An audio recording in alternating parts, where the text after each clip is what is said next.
Hello and welcome back to the Open Resourcery. It's Devi, and today we've got another shadow work prompt. Now this one I don't think is going to be as difficult, but it can be very uncomfortable to look at.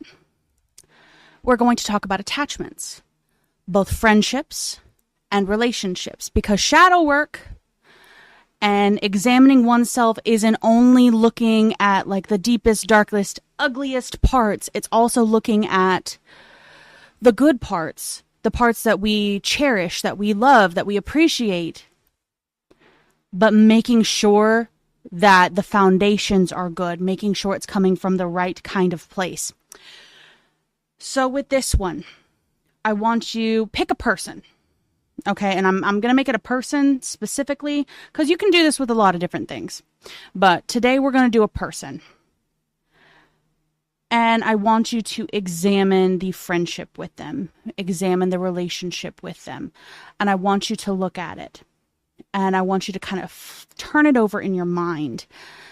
Is this based on mutual care and appreciation? Is this based on mutual aid? Is there some uglier aspects in there? Is this based on them fulfilling needs for one person? Is it one-sided? Is it just take a really good, deep, long look at it? A lot of times, you'll find in relationships, and this goes for friendships, this goes for romantic, this goes for familial, and especially familial, because that typically starts any form of dysfunction. It starts with familial relationships. So we look at them, and I want you to really ask the question, do I love and appreciate them? Am I only here because I don't want to be alone?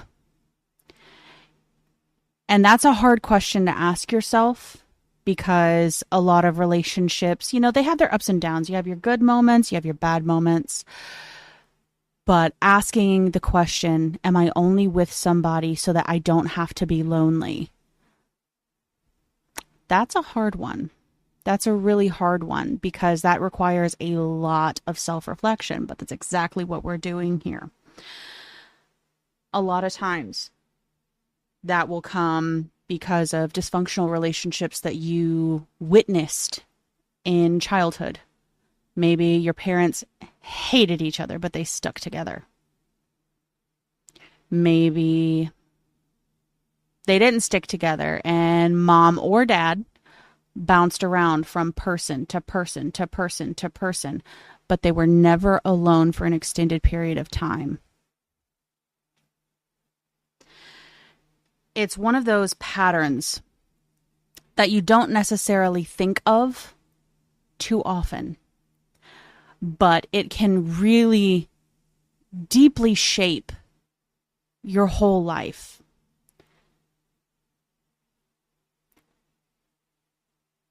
If you're one of those people that you can't stand to be alone, you would rather be with somebody that gets on your last fucking nerve rather than sit in a room by yourself,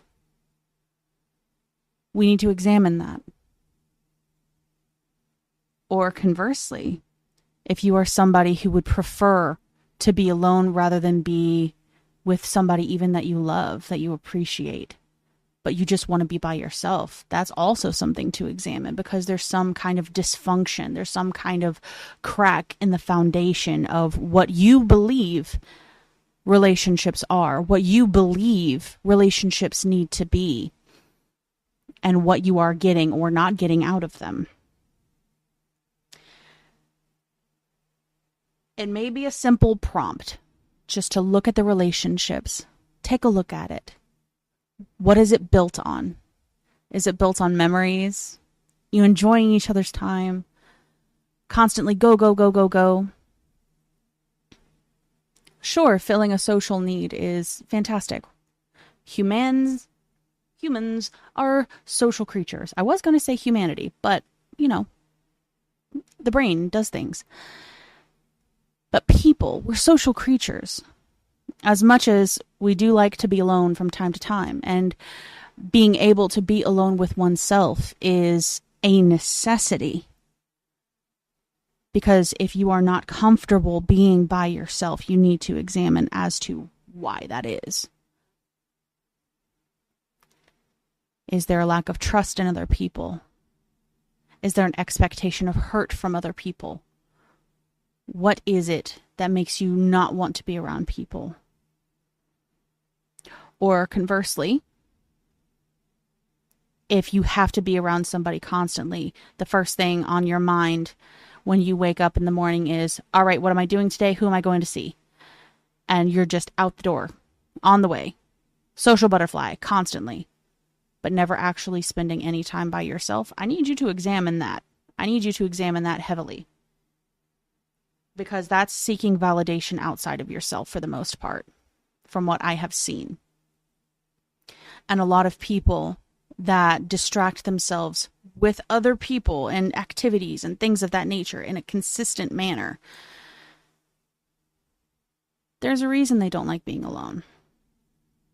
Because they feel like if they're alone, one, they're missing out. There is a fear of missing out. That YOLO mentality is really, really deeply ingrained. But there's also a sense of, if I'm with other people, I'm worth something. I'm validated just by being with other people. And that's also not good, because you're valid and you are worth it and you are worthy just for the sake of existing. Because you exist, you are worthy of love, of appreciation, for yourself and for others and from others.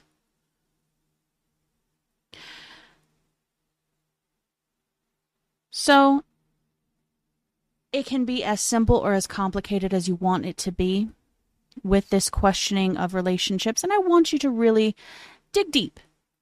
Get really curious.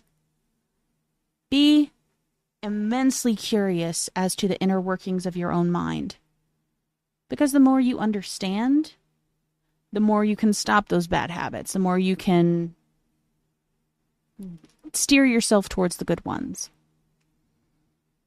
But this is Devi on the Opener Sorcery, and you guys have a wonderful evening. Have a good one.